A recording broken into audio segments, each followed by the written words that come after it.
A war veteran and his loyal German shepherd had been living quietly in the woods, trying to escape the ghosts of the past. But one morning, the dog froze, ears sharp, body trembling, and began to claw desperately at a rock deep in Pine Ridge Forest. What secret could drive a battle-scarred K9 to break months of silence? What had been buried beneath that stone, waiting to be uncovered by loyalty and love? The truth they unearthed would shake an entire town, and the courage of one boy and one dog might just remind us all that even in darkness, hope can bark its way back into the light. Before we begin, tell me, where are you watching from? Drop your country in the comments below. The morning mist hung low over Pine Ridge Forest, a pale gray veil laced with threads of gold from the timid sun pushing through the pine canopy. The air was damp and cool, heavy with the scent of wet bark and moss, and the silence was so profound that each drop of dew falling from a needle seemed to echo. William Harrison walked slowly along the forest trail, his boots sinking into the soft earth, leaving prints that blurred into the carpet of fallen needles. He was a man of 61, tall but stooped, his frame hardened from decades of military service yet softened by grief. His face was a map of deep lines carved by battlefields, sleepless nights, and years of sorrow. A neatly trimmed beard peppered with gray framed his square jaw, and his piercing blue eyes, once sharp with authority, now carried the dull weight of memory. His hair, thinning and iron-colored, stuck flat to his forehead under a battered cap. Harrison was not a man of many words anymore. Once he had been a soldier whose voice carried commands across desert winds and war-torn alleys. Now he rarely spoke at all. Post-traumatic stress had hollowed him, stealing away laughter, quick wit, and even the ease of breathing on certain nights. He lived with ghosts, some in the faces of comrades he had buried, some in the echo of his 10-year-old son, David, whose death from leukemia had struck harder than any enemy's bullet. His wife, Sarah, tall and willow-thin, with auburn hair and pale skin that once glowed in the light of their shared laughter, had left him 2 years earlier. She had said through tears, "You became a stranger, Bill. David died, but you buried yourself with him." He had not argued. She had been right. His only companion now was Ranger. Ranger was a 5-year-old German shepherd, broad-shouldered and muscular, his sable coat flecked with scars. One ear bore a notch from an IED blast in Afghanistan, a permanent reminder of the day his handler died shielding him from shrapnel. His amber eyes were striking, at once fierce, intelligent, and painfully human in their depth. He had once been a proud K9 trained for precision and bravery, yet since Ethan Whitmore's disappearance 5 months ago, the dog had fallen into an unnatural silence. He no longer barked, no longer alerted, no longer chased shadows. He followed Harrison dutifully, but like a ghost tethered by memory. 5 months. That was how long the town of Pine Ridge had lived under a shadow. Ethan Whitmore, 12 years old, slender, with messy blonde hair and a nervous smile, had vanished while walking these same trails with Ranger. The boy had been quiet, different, his autism making him more observant, yet less trusting of strangers. Search parties scoured the forest, helicopters roared overhead, bloodhounds combed every trail. They found nothing, nothing except Ranger, collapsed near starvation at the edge of Sunset Rock. The boy was gone, swallowed by the silence of the woods. The disappearance had ignited something in Harrison, not because he knew the Whitmores well, but because grief recognizes grief. He had seen Dorothy Whitmore, Ethan's grandmother, clutching a photograph with trembling hands, her face pale and lined with loss. Dorothy was in her late 60s, petite, her white hair often tied back in a bun, her back slightly curved but her spirit unbroken. Harrison recognized in her the same emptiness that had lived inside Sarah after David's death. And so, he stayed. He stayed in Pine Ridge when others left, patrolling the forest not for duty but for ghosts. Ranger at his side, both scarred souls tethered together by loss. That morning, Harrison had expected another day of nothing. Silence, the sound of his boots, the occasional sigh of the wind. He adjusted the cap on his head and pressed his hand against the cold weight of the Superman keychain clipped to his belt loop. David had given it to him on the morning of his first chemotherapy, saying, "You're my hero, Dad." Harrison carried it always, though he often wondered if he had failed the title. Ranger walked a step ahead, his gait steady, his nose twitching as he tested the air. The German Shepherd was usually calm, deliberate in his movements. But today, something shifted. His body stiffened, ears erect, tail raised like a signal. His pace quickened, then broke into a frantic dash. Harrison's heart lurched as the dog bounded off the trail, claws tearing into underbrush. "Ranger!"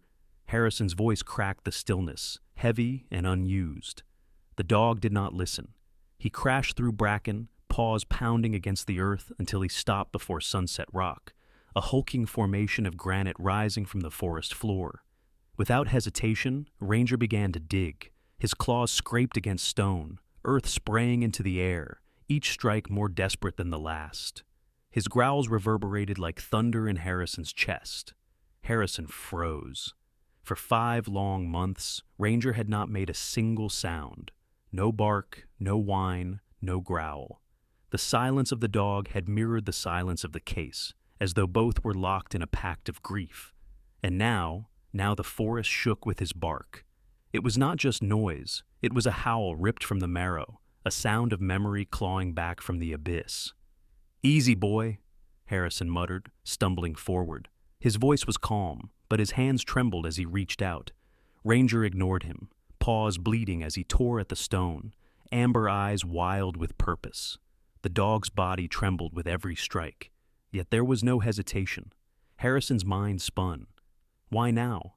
Why here?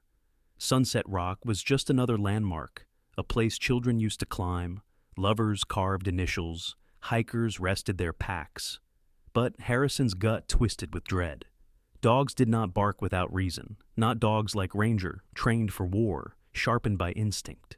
A memory rose unbidden.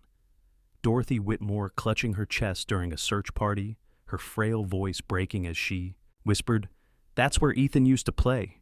Harrison had tried to bury those words, but now, watching Ranger claw with bloodied paws, he knew this was not coincidence. Something lay beneath. Something that only loyalty could unearth. He knelt beside Ranger, brushing soil away with his weathered hands. His heart thudded painfully against his ribs, sweat prickling along his neck despite the chill. "What are you trying to show me, boy?" he whispered. Ranger's ears flicked, but he did not pause. His barks echoed through the trees like an alarm bell. A voice returned after months of silence. For Harrison, the sound was both terrifying and liberating. Terrifying, because it meant truth lay beneath the stone, truth he might not want to face. Liberating, because after years of silence, his partner had chosen to speak again. Harrison leaned back on his knees, staring at the frantic dog, the looming rock, and the mist curling through the trees. The forest no longer felt quiet. It felt alive, restless, like a stage about to reveal its darkest secret. And in that moment, William Harrison knew that this morning would change everything. 5 months earlier, Pine Ridge had been wrapped not in mist and silence, but in frantic voices, heavy boots, and the roar of helicopters cutting through the sky. The disappearance of 12-year-old Ethan Whitmore had transformed the quiet forest town into the epicenter of desperation. Ethan had been a slight boy, tall for his age but narrow in frame, with tousled blonde hair that never seemed to stay brushed, pale skin easily flushed by excitement or fear, and large gray eyes that absorbed everything around him.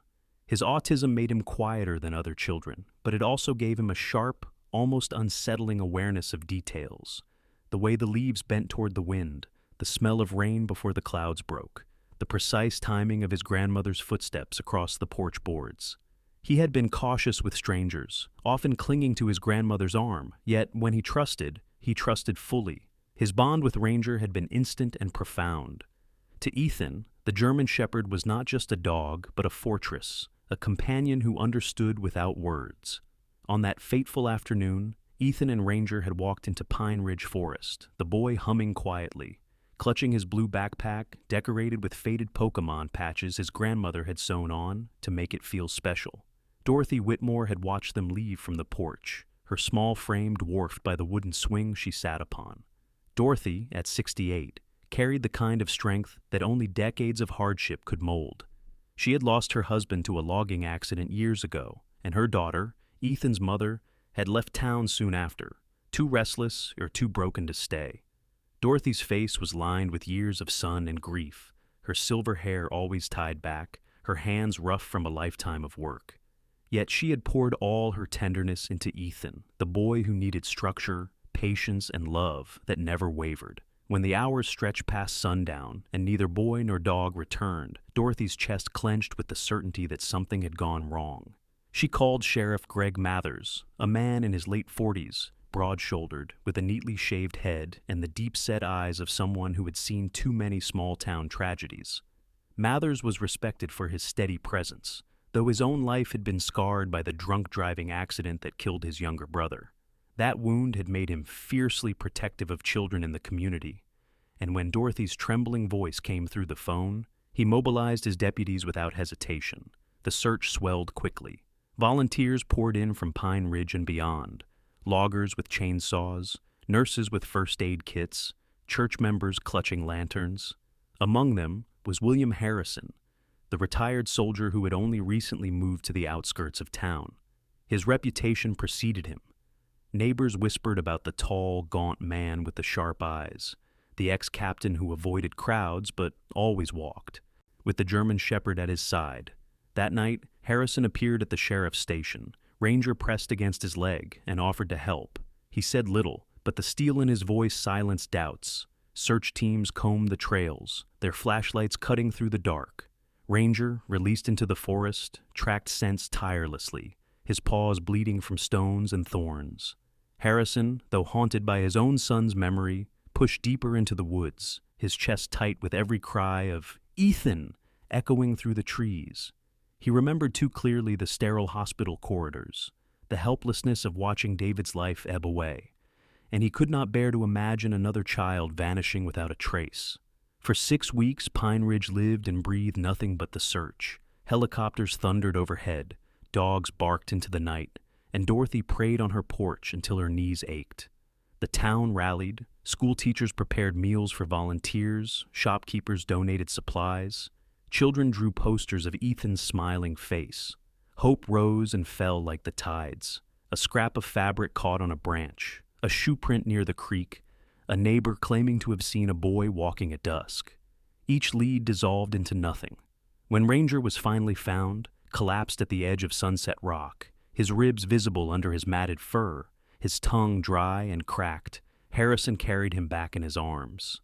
The dog's amber eyes were hollow, his body shaking from exhaustion. There was no Ethan. No trace of the boy, no sign of struggle, no goodbye. Just silence. The aftermath was cruel. Dorothy's house, once filled with Ethan's hums and scattered toys, became a mausoleum of stillness. She moved slower, her shoulders hunched, her eyes shadowed. Yet she refused to leave town, clinging to the hope that one day the door might creak open and Ethan would step back inside. Harrison visited her often, though words were scarce. He chopped wood for her, fixed her fence, sat with Ranger on her porch in silence. They did not need conversation. Shared grief was its own language. The town changed too.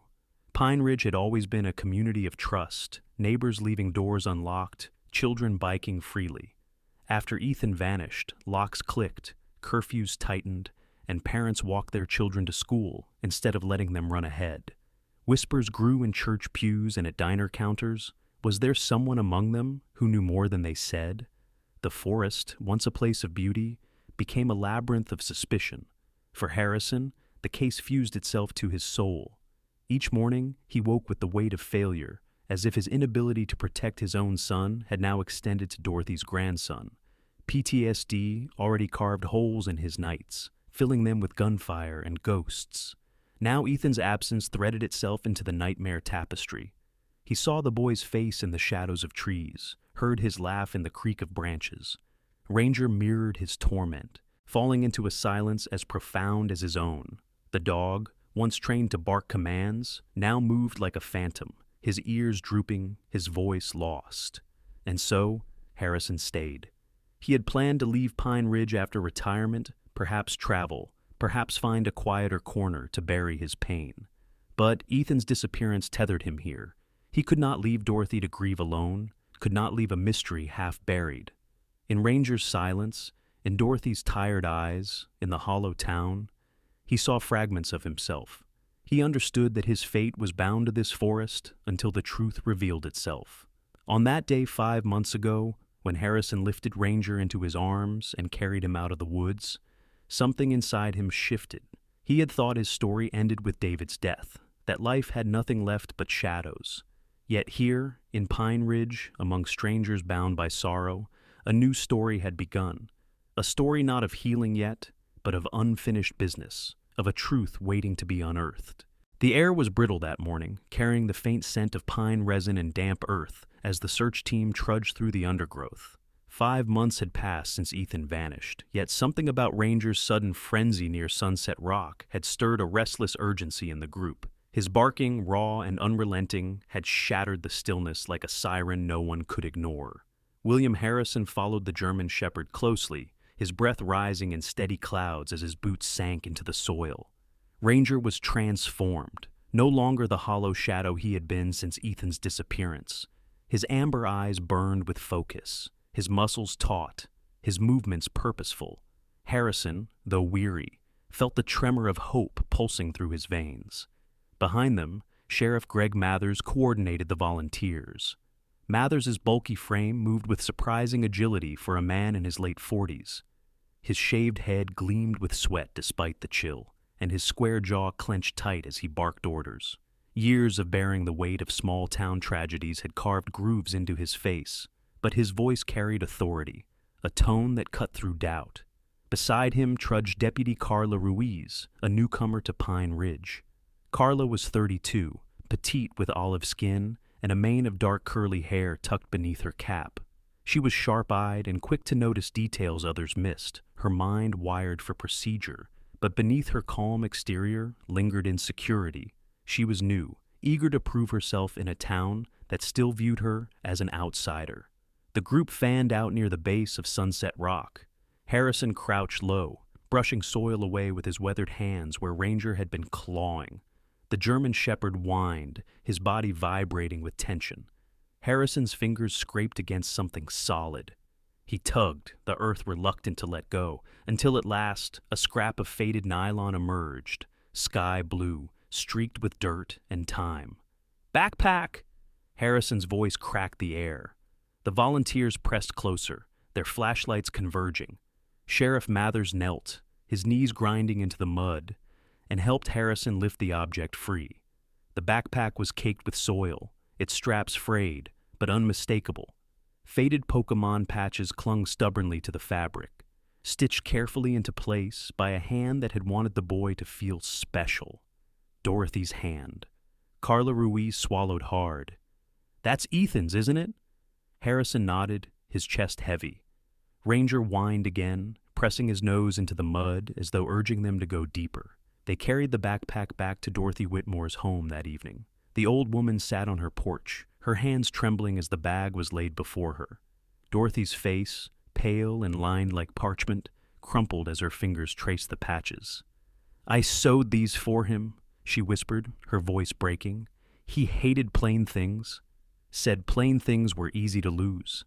Inside, under the dim glow of a kitchen lamp, Sheriff Mathers unzipped the bag. The smell of damp earth escaped, mingled with something faintly metallic. Inside were a half-empty water bottle, a notebook smudged with soil, and, tucked carefully into a side pocket, a small digital camera. The sight of it drew silence from the room. Carla Ruiz reached for it carefully, her gloved hands steady. She was the youngest there, but her training made her meticulous. She checked the device, her dark eyes narrowing. "The battery's still in," she said softly, "but it's almost drained." Dorothy's breath hitched. He loved that camera. His mother gave it to him before she left. Her eyes glistened, remembering her daughter, slender, sharp-cheeked, with restless green eyes, who had abandoned Pine Ridge years ago, chasing a life Dorothy could not understand. Ethan had clung to the camera like an anchor to family that was slipping away. Harrison sat stiff in his chair, hands pressed against the Superman keychain at his belt. He said nothing, but his eyes were locked on Ranger, who lay on the floor with his head on his paws, amber gaze never leaving the bag. Carla connected the camera to her laptop. The device sputtered, the screen flickering with faint blue light. A silence thick as stone filled the kitchen. Then, an image appeared. It was Ethan. His blonde hair hung limp over his forehead, his gray eyes wide but steady. His face was pale, a streak of dirt smudged across his cheek, but he was alive. Behind him, the frame was dim, the walls bare, a basement perhaps. His voice filled the room, quiet but clear. "This is day one," Ethan said, his words clipped, deliberate. "I don't know where I am. There are other kids here. I counted 6 when they brought food." His voice wavered but never broke. "I can't cry. If I cry, I won't see what's happening. I have to pay attention." Dorothy pressed her hands to her mouth, her body shaking. Harrison closed his eyes, the memory of David's hospital whispers crashing over him. Sheriff Mathers stared at the screen, his jaw rigid, his knuckles white against the table. The video ended abruptly, the screen going black. Carla's hands trembled as she clicked for the next file. "He recorded more," she whispered. But before she could press play, Ranger rose suddenly, pacing the room, whining low in his throat. He pressed his nose against the laptop screen, ears pinned back, his whole body quivering. It was as if the sound of Ethan's voice had cut through the 5 months of silence, as if the boy's words had reignited a bond the dog could never forget. The room was heavy with unspoken truth. Ethan had been alive when the video was made. He had been with other children. He had been watching, recording, enduring. Harrison leaned forward, his voice gravel low. "He wanted us to find this." He knew Dorothy's tears slid silently down her cheeks, her hands clutching Ranger's fur. "He trusted you," she whispered. "He trusted both of you."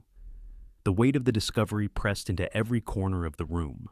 The forest had hidden its secret for months, but Ranger had unearthed it with bloodied paws and loyalty unbroken. The boy's story was not over. The kitchen of Dorothy Whitmore's modest house had become a command post, the glow of the single lamp casting deep shadows on weary faces. The camera sat on the table like a relic, its casing scratched, its buttons sticky with dirt. Deputy Carla Ruiz hunched over her laptop, her dark curls slipping from her cap as her fingers hovered above the keyboard.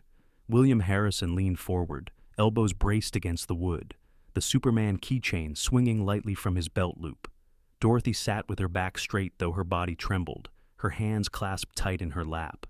Ranger lay at her feet, head low but ears twitching, his amber eyes fixed on the device. Carla pressed play on the second video file. Ethan's face flickered back into life on the screen. His blonde hair was messier than before, strands plastered to his forehead as though damp with sweat. His gray eyes scanned the lens with an intensity far beyond his years. His small shoulders were squared, his voice steadier than a child's ought to be. "This is day 2, Ethan whispered, speaking as if afraid of being overheard. "They keep us in a basement. I counted 6 kids, all younger than me. One girl cries at night. Her name is Carmen. She has a red ribbon in her hair. She said she's 7. The adults in the kitchen shifted, their breaths sharp.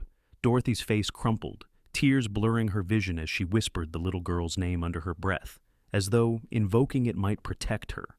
On screen, Ethan continued. "There are 2 men. One wears a uniform, like a policeman. He has short hair, gray at the sides, and he carries a radio. He's angry a lot. The other man is bigger, with a scar across his chin. They give us food once a day, bread and water. They say if we try to escape, they'll take someone away. I think they mean forever." Ranger stiffened, his body quaking. A growl rumbled low in his throat, deep and primal, as though the sound of Ethan's words had awakened something buried in his memory. His ears pinned back, his hackles rose. Harrison placed a steadying hand on the dog's neck, feeling the tremors beneath the fur. Sheriff Mathers, who had been silent until then, finally spoke. His deep-set eyes narrowed, the muscles in his jaw twitching. "Short hair, gray at the sides, a uniform. God help us if Ethan's right." His mind raced, a list of colleagues forming instantly, the weight of betrayal pressing against his chest. Carla leaned closer to the screen, her olive-toned face illuminated by the glow. "That scar across the chin," she murmured. "That's distinctive. If Ethan saw it, we can cross-check." Her fingers tapped rapidly across her notes, her diligence a shield against the unease clawing at her. The video ended abruptly, the boy's pale face dissolving back into blackness. For a moment, only Ranger's growl filled the room. Then Carla clicked the next file. Ethan appeared again, crouched lower this time, the camera, angle tilted as though hidden beneath fabric. His voice was hushed, almost clinical. "Day 4. They moved one boy yesterday. He didn't come back. Carmen says she heard screaming through the vent. I think they're taking us somewhere else soon." The man with the uniform said, "We're not safe here anymore." He told the other man, "We're going to a permanent place." Dorothy gasped, clutching her chest. Harrison turned his face away, eyes fixed on the wall, because David's hospital whispers came back unbidden, the same mix of fear and calm resignation. He remembered sitting at his son's bedside, hearing him say, "Don't cry, Dad. You have to notice things. Heroes notice things." Now? Ethan was echoing those words in his own way. The camera's angle shifted as Ethan pressed his lips close to the lens. "If you find this," he said, his small hands trembling but his eyes unflinching, "look for the man in uniform. He pretends to help, but he's part of it. He talks like a policeman, but he lies. Ranger would know. Dogs always know." At that, Ranger barked suddenly, sharp and explosive, the first true bark since the day of Ethan's disappearance. The sound ricocheted through the kitchen, startling everyone. Dorothy flinched, her tears spilling freely now as she reached down to stroke the dog's thick coat. "He knows," she whispered brokenly. "He remembers." Sheriff Mathers paced the room, his heavy boots creaking against the floorboards. His mind spun. He thought of every officer with gray hair, every scar, every shadow of anger he had ever dismissed. The betrayal curdled in his gut. Dorothy raised her chin, her frail body trembling with sudden resolve. "My grandson," she said firmly, voice cutting through grief, "saw what others didn't. His mind notices what people ignore. Don't you dare tell me he was confused. Don't you dare!" Her words silenced the room. Even Carla, who had been furiously typing, paused to look at the elderly woman with newfound respect. Harrison's gaze dropped to Ranger, whose head now rested heavily on Dorothy's lap. He felt the keychain at his belt press against his palm. Ethan's voice, David's memory, Dorothy's strength. It all pressed against the hollow places inside him. For the first time in years, he felt the stirrings of something close to duty. The kitchen fell into silence once more as Carla cued the next video. But the weight of the words already spoken, policeman, scar, betrayal, hung in the air like smoke. The truth was no longer buried. Ethan's testimony had cracked the shell of denial, and Ranger's growl had confirmed it. A child's eyes had seen what seasoned men had missed. The enemy was closer than they had ever dared to believe. The evidence from Ethan's camera had traveled quickly up the chain of command. By dawn, Pine Ridge was no longer just a grieving town. It was a staging ground. Black SUVs rolled in under cover of fog, engines purring with quiet menace. The letters stenciled on their sides, FBI, spoke volumes louder than sirens. Special Agent Rebecca Chen stepped out first. She was in her late 30s, tall and poised, with sharp cheekbones and almond-shaped eyes that missed nothing. Her jet-black hair was cut into a practical bob, tucked neatly behind her ears, and her tailored navy suit clung to her lean frame like armor. Chen's voice was low but firm, the kind that could steady chaos or command a room without raising in pitch. Her career had been built on pursuing trafficking cases, a mission that had hardened her to bureaucracy, yet sharpened her compassion for the victims. A scar, faint and pale, ran across the back of her right hand, the result of an undercover operation gone wrong years earlier. She rarely spoke of it, but the memory of almost losing a child to traffickers kept her fire alive. Sheriff Mathers met her at the edge of Dorothy's porch. His bulk dwarfed hers, but even he seemed to shrink beneath the gravity she carried. "We have testimony," Mathers said, handing her a folder. "From a boy, Ethan Whitmore. We think he's gone. But what he left," its big Agent Chen flipped through the pages, her dark brows knitting tighter. A uniformed man, gray hair, scarred associate. She exhaled, the weight of betrayal clear in her eyes. If this holds, it's not just one missing child. This is systemic. Behind them, William Harrison stood with Ranger at his side. Chen's gaze flicked to the veteran, assessing. Harrison was lean but broad-shouldered, his posture still military even beneath the battered jacket. His beard was peppered with gray, his eyes watchful, measured. She recognized the type, a soldier who carried ghosts. "Captain Harrison," Mathers introduced, his tone respectful. "Retired. He's been helping since day one." Chen offered a curt nod. "Then you know the terrain? That'll be useful." Dorothy appeared in the doorway, her frail body wrapped in a shawl, silver hair pulled tight. "You'll bring them home," she said, her voice trembling but commanding. Chen, not one for promises, still bent her head. "We'll try, ma'am. That's all I can give." By mid-morning, a task force had assembled. Carla Ruiz worked alongside seasoned FBI analysts, her curly hair tied back, her olive skin pale from lack of sleep. For the first time since joining Pine Ridge, she felt the weight of belonging, not as an outsider, but as a piece of something greater. Maps were spread across Dorothy's kitchen table, lines drawn in red. Ethan's notes, deciphered from his videos, pointed toward a rural warehouse north of town. Ranger paced circles around the maps, restless, his ears twitching as if he sensed the urgency. At sunset, the convoy rolled.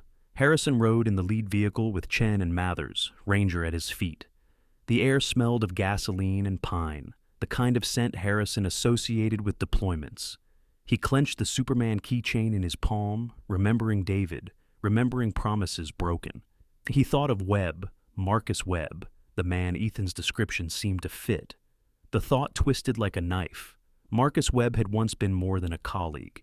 He had been a brother in arms, tall and rugged, with sandy hair always cut regulation short, and a broad chest that carried medals and burdens alike. Harrison remembered his laugh, low and rough, the way he'd slap a shoulder after a firefight and say, "Still breathing? That's what matters." Webb had saved Harrison's life in Kandahar, dragging him from a burning Humvee. To think of him now, as a traitor, felt like betrayal twice over. The convoy reached the warehouse as night swallowed the horizon. The structure loomed, concrete walls streaked with rust, broken windows gaping like hollow eyes.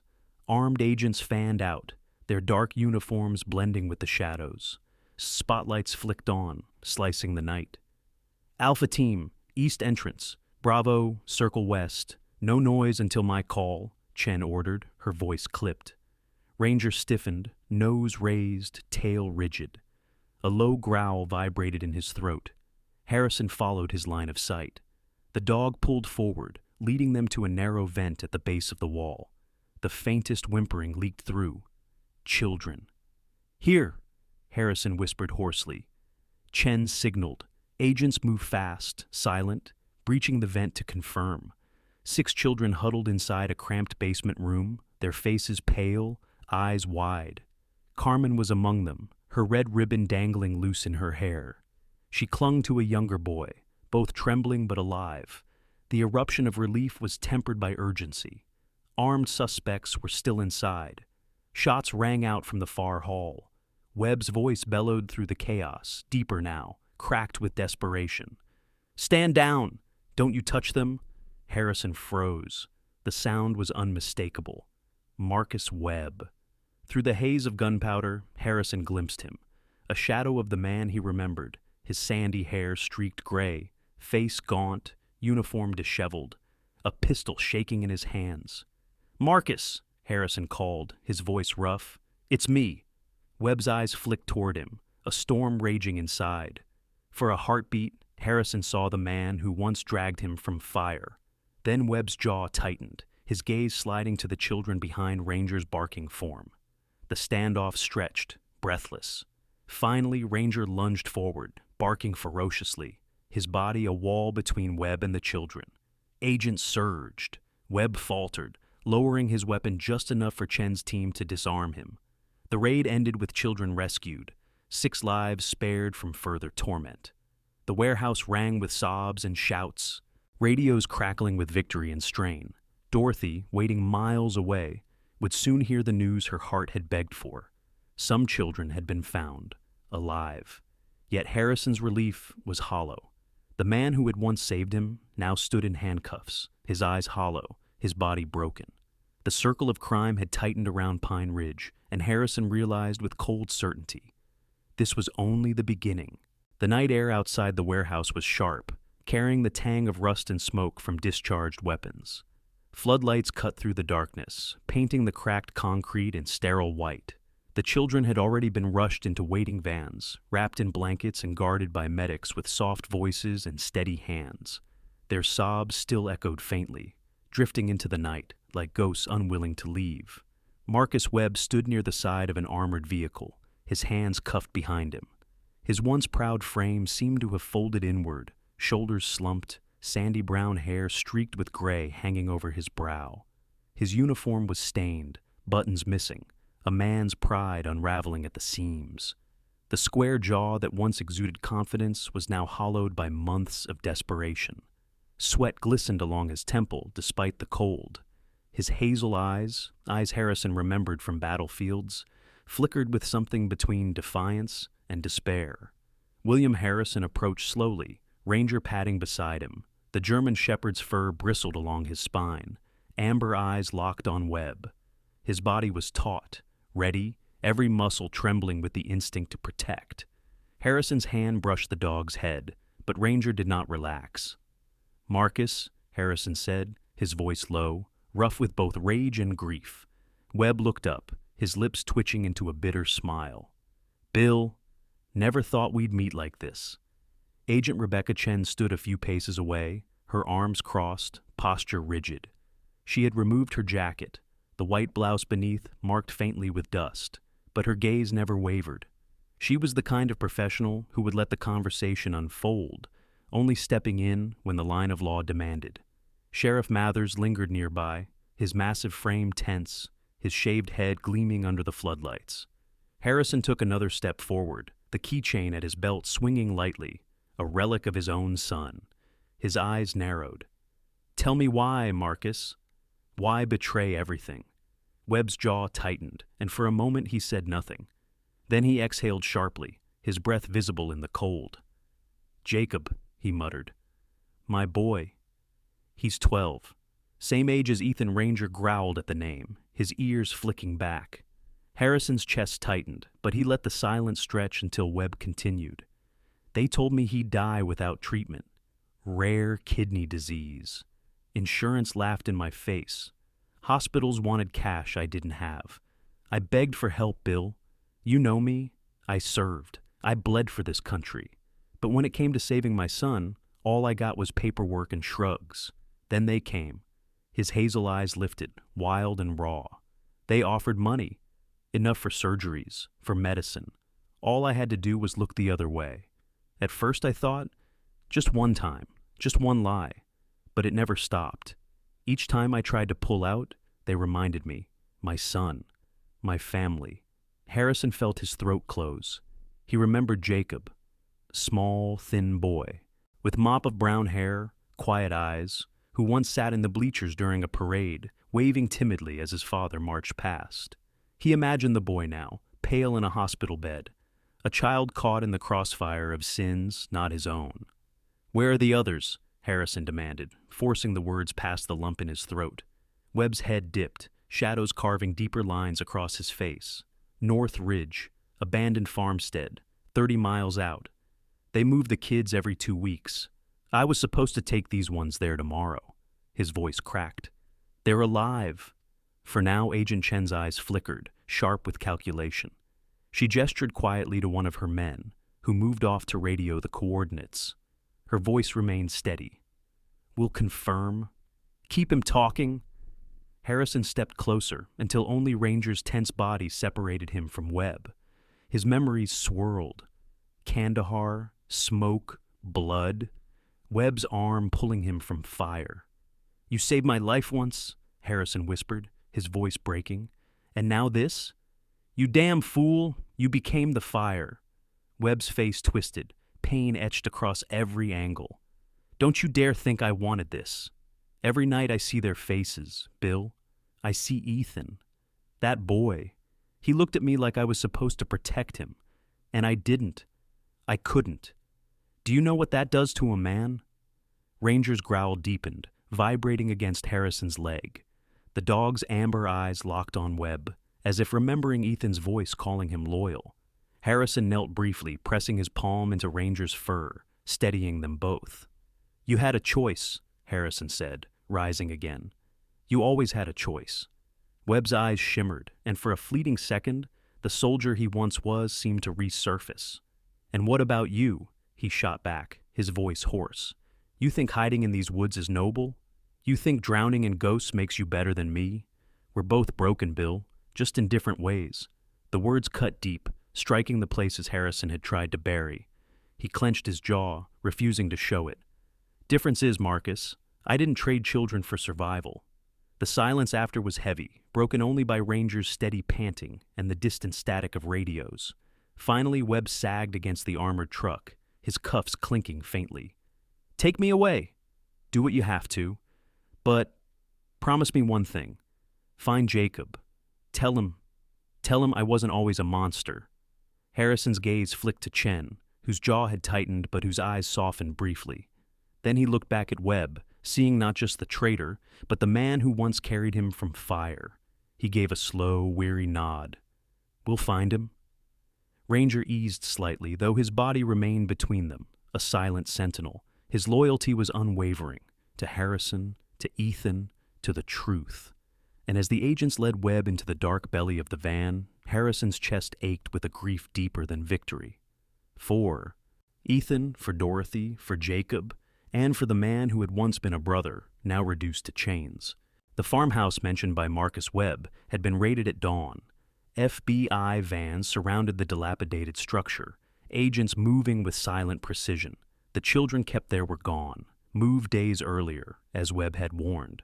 What they did find, hidden beneath loose floorboards and tucked into an old metal lunchbox, was another camera. This one was battered, its lens cracked but still functional. The air inside the room was stale with mildew, and carved on the wall were crude markings, lines, numbers, sketches of doorways. Someone had been trying to leave a map behind. Back at Dorothy Whitmore's house, the team gathered again. The old woman's kitchen had become more than a meeting point. It was a shrine to Ethan's memory, each object touched by his presence. A half-empty cereal box still sat in the cupboard. His school jacket hung neatly by the door. Dorothy, her body fragile but her spirit unyielding, sat with her silver hair pulled into a bun, eyes fixed on the laptop, as if sheer will might summon her grandson back. Carla Ruiz carefully loaded the new files from the recovered camera. The young deputy's olive skin looked paler than usual after sleepless nights, her curly hair pulled back hastily. Her hands shook as she clicked, not from fear, but from the weight of knowing that every second of footage carried pieces of truth, and perhaps the last images of a boy the town had come to mourn and revere. The screen flickered. Ethan appeared again. His face was thinner, cheeks hollow, his blonde hair matted, but his gray eyes, wide and sharp, still held clarity. His voice was steady, though his breathing rasped. "This is day 10, Ethan whispered, the dim light behind him casting shadows. They moved us again. I counted 3 trucks. One went east. I think some of the kids are in it. I don't know if I'll see them again. If someone finds this, there are farms, warehouses. They keep moving us. I drew maps. They're hidden in my bag." He lifted a small torn notebook, its pages filled with crude diagrams and arrows. Carla paused the video, zooming in. The maps were shaky but recognizable, several routes out of Pine Ridge, marked with X's. Agent Rebecca Chen leaned closer, her almond-shaped eyes narrowing, her bob of black hair brushing her collar. She pointed at one X near a cluster of barns. "We've had tips about that site before, always dismissed, but Ethan, he saw what we didn't." Dorothy's hand rose to her mouth. Tears welled, but pride flickered in her eyes. "That's my boy," she murmured, always watching, always noticing. The next file played. Ethan's voice grew weaker. "Day 12. The man with the scar is angry. He says one of us tried to run. He hit a boy. I think his name was Luis. He didn't get up right away. Ethan's camera tilted, showing a faint glimpse of the scarred man. Large frame, shadow of a beard, chin marred by a jagged white line. His hands gripped a metal rod. Sheriff. Mathers swore under his breath, his deep-set eyes darkening. That's him? Same bastard from the first raid? His massive frame tensed, veins standing out along his arms. Ethan's face filled the frame again. His lips trembled, but his voice did not falter.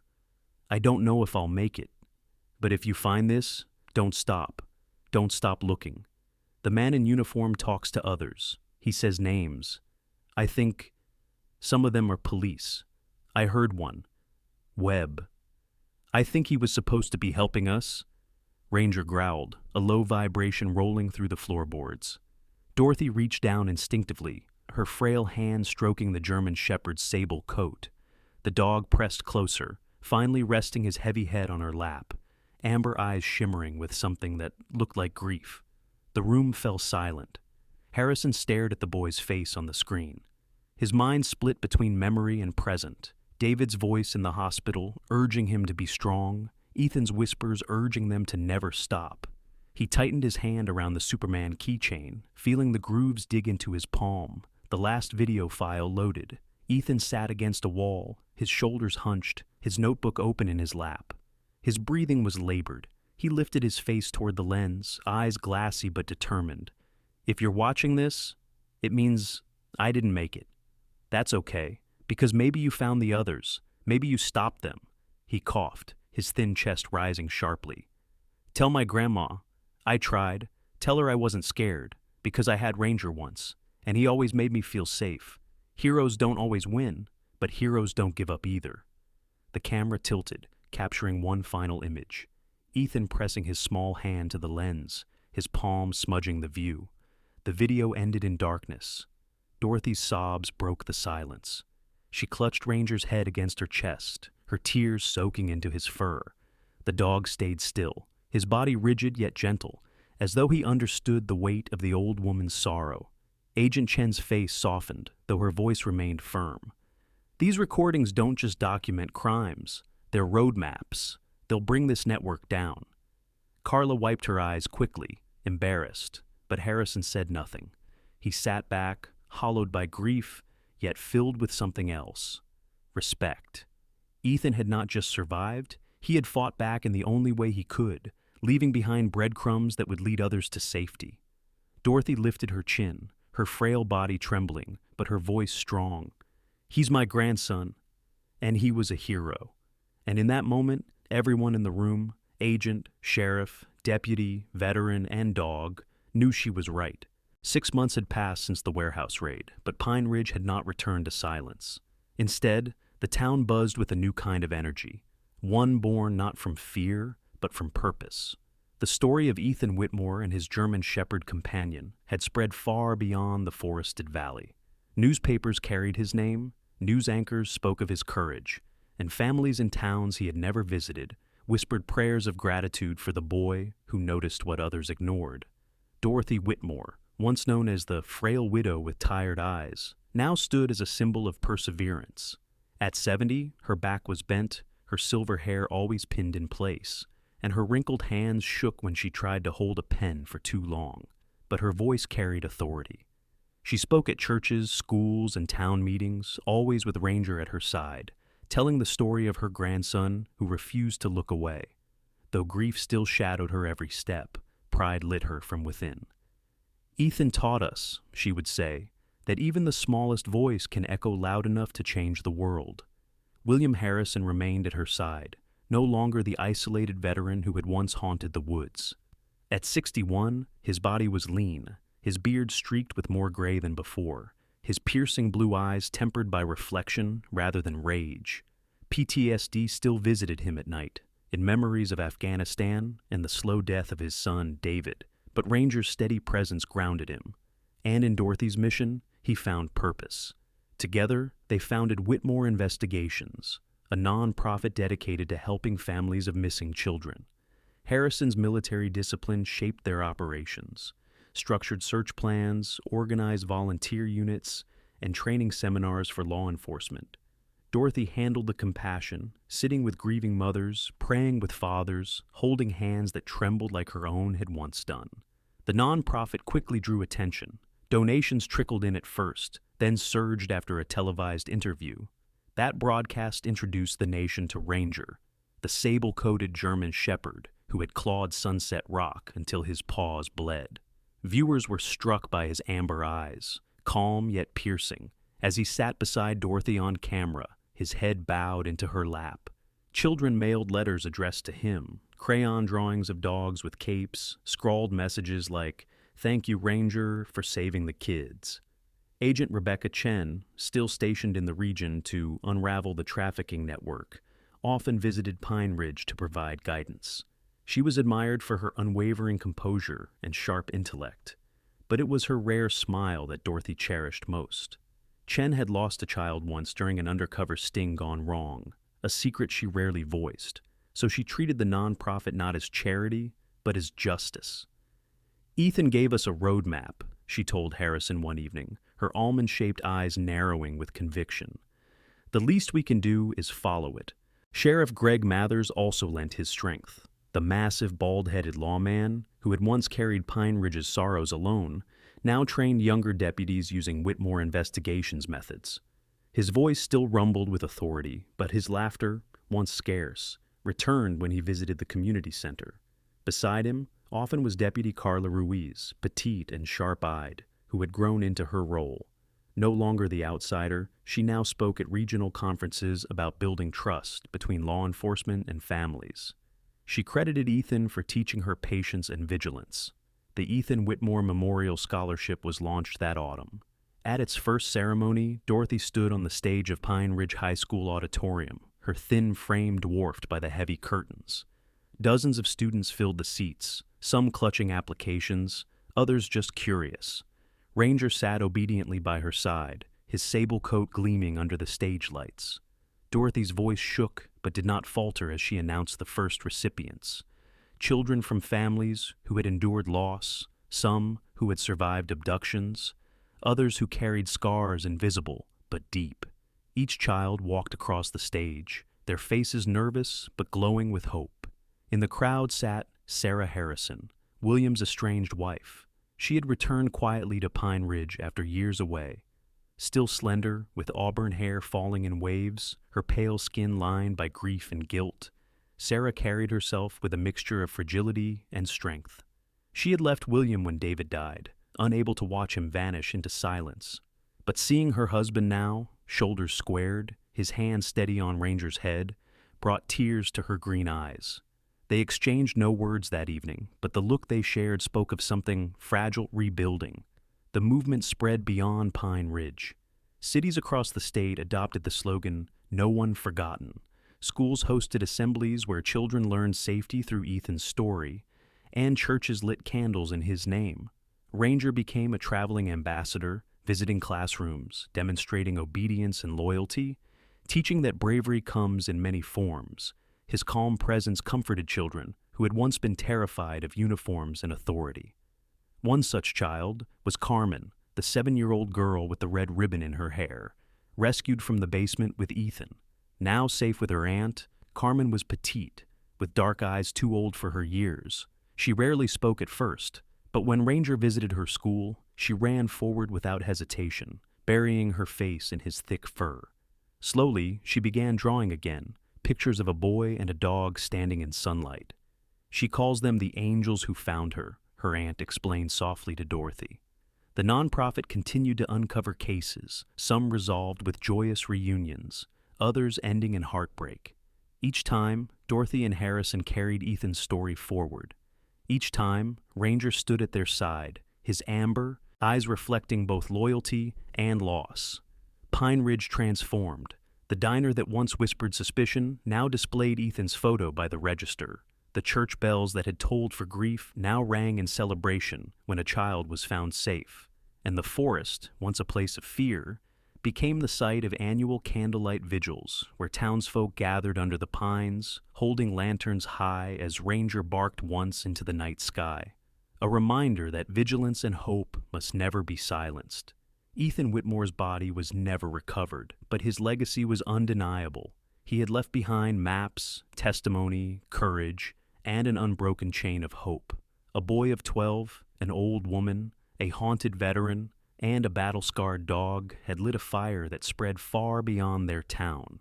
And as Dorothy often said to those who gathered, sometimes it only takes a child's voice and a dog's bark to wake a world that has fallen asleep.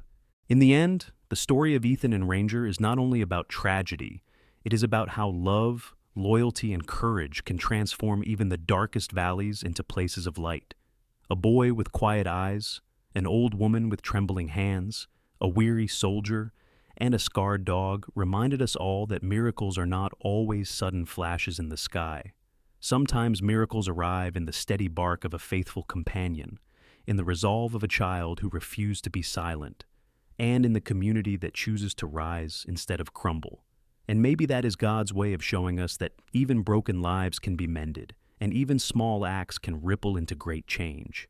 In your daily life, remember Ethan's courage and Ranger's loyalty. Hold on to hope, forgive where it hurts, and believe that no one is ever truly forgotten in the eyes of the Lord. If this story touched your heart, please share your thoughts in the comments, subscribe for more stories of faith and resilience, and may God's blessing bring peace, love, and protection to you and your family today and always.